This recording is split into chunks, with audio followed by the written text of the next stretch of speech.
हम पहले गए ये सरवर खां के मरहूम सरवर खां के घर, उनके लड़के के पास, जो कि अपना फोन स्विच ऑफ करके बैठे हुए थे। फिर उनके भाई आए चांद, चाबी के लिए थोड़ा सा उनसे हम बोले, वो कह रहे गर्म होके क्यों बात कर रहे हो, जैसे मिट्टी उनके घर की पड़ी होती तब उनको समझ में आता। हम अमाम है, ये अमाम का काम है। आप कौन होते हैं चाबी देने से इनकार करने वाले? ये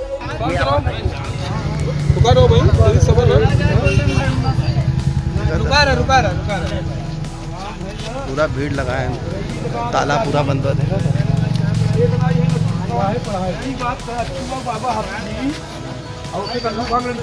ये लोग कहे न कि ऐसे कुछ कबर खुनवाए, अब तुम लोग फैसला करे क्या हो क्या।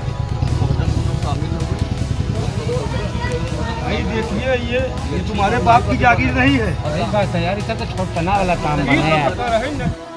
बेटी को सुपुर्द खाक करने पहुंचे परिजन कब्रिस्तान के बाहर इंतजार को मजबूर। लोगों ने कहा इंसानियत हुई शर्मसार। गोपीगंज में शर्मनाक घटना, बेटी की मिट्टी दफनाने के लिए कब्रिस्तान के बाहर इंतजार को मजबूर हुआ गमजदा पिता। आदाब नमस्कार, मैं अली सक्तर, आप देख रहे हैं अली सक्तर ऑफिशियल।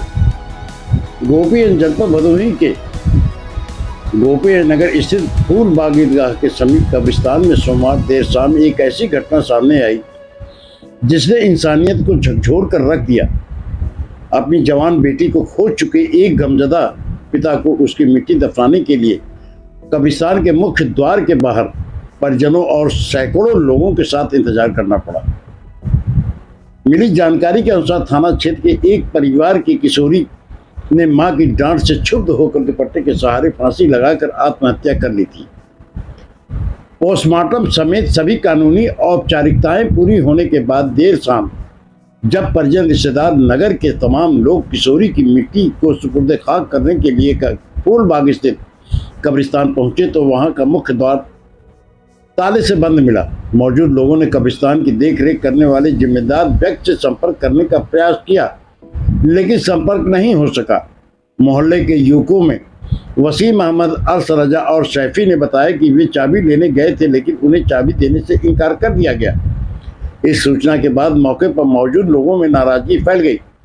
काफी देर तक इंतजार करने के बाद लोगों ने मजबूरन कब्रिस्तान के मुख्य गेट का ताला तोड़कर किशोरी की मिट्टी को अंदर ले जाकर दफन किया।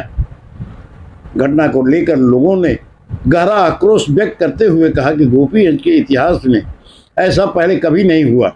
शोक की इस घड़ी में एक पिता उसके परिवार को इस तरह की परेशानी का सामना करना पड़ा, जो बेहद दुखद और शर्मनाक है। लोगों ने घटना की कड़ी निंदा करते हुए इसे इंसानियत के खिलाफ बताया। स्थानीय लोगों का कहना है कि कब्रिस्तान के प्रबंधन को लेकर दो चचेरे भाइयों के बीच वर्चस्व की लड़ाई चल रही है, जिसका खामियाजा आम लोगों को भुगतना पड़ रहा है। लोगों ने यह भी बताया कि फूल बाग कब्रिस्तान में हमेशा से सभी बिरादरी के लोगों की लावारिस भी मिट्टी को बिना किसी रोक टोक के दफन किया जाता रहा है। फिलहाल यह घटना नगर में चर्चा का विषय बनी हुई है और लोग कब्रिस्तान की व्यवस्था को लेकर सवाल खड़े कर रहे हैं। आदाब नमस्कार, मैं अली सक्तर, आप देख रहे हैं अली सक्तर ऑफिशियल। जो है ये अवामी है और यहाँ पे गोपीगंज की जितने भी काफ़ी बिरादरी के लोग यहाँ पे सुपुर्द खाक किए जाते हैं हमारे इस कब्रिस्तान पे। यहाँ तक कि हम लोग की जानस्ती में यहाँ पे दो लावारिस मिट्टी को भी यहाँ पे दफन किया गया है। अब ये वाकया जो हुआ है ये तो अंतिम वो है, दुखद घटना है ये। यहाँ पे जो ऐसा हुआ ऐसा होना ही नहीं चाहिए। अब क्या बात है मसला, फिलहाल अभी इसको तो हम लोग बात करके बता दिया जाएगा, लोग तो पहुँचा दिया जाएगा, लेकिन ये जो हुआ है अच्छा नहीं है आज की जो बातें हैं। नहीं, इसके पहले इनकी जितनी मिट्टी पड़ी है जिस लड़की की, इसके खानदान के लोगों इसके खानदान, इसके माता पिता, दादा दादी, काफी लोग की मिट्टी यहाँ पे पड़ी। पहले गए ये सरवर खां के मरहूम सरवर खां के घर, उनके लड़के के पास, जो कि अपना फोन स्विच ऑफ करके बैठे हुए थे। फिर उनके भाई आए चांद, चाबी के लिए थोड़ा सा उनसे हम बोले, वो कह रहे गर्म होके क्यों बात कर रहे हो, जैसे मिट्टी उनके घर की पड़ी होती तब उनको समझ में आता।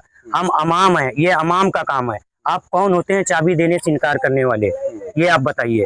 और उसके बाद फोन ये लोग स्विच ऑफ करके, दोनों लोग, बाबा हाफिज जी के पास चाबी है, इनके पास चाबी है, दोनों के पास हम गए, वो अपने घर पे नहीं थे ना ये अपने घर पे हैं, फोन बंद किए हुए हैं। मसला ये था, जनाजा बाहर खड़ा था, काफी देर हम लोग इंतजार किए, उसके बाद ताला तोड़ना पड़ा मजबूरी में।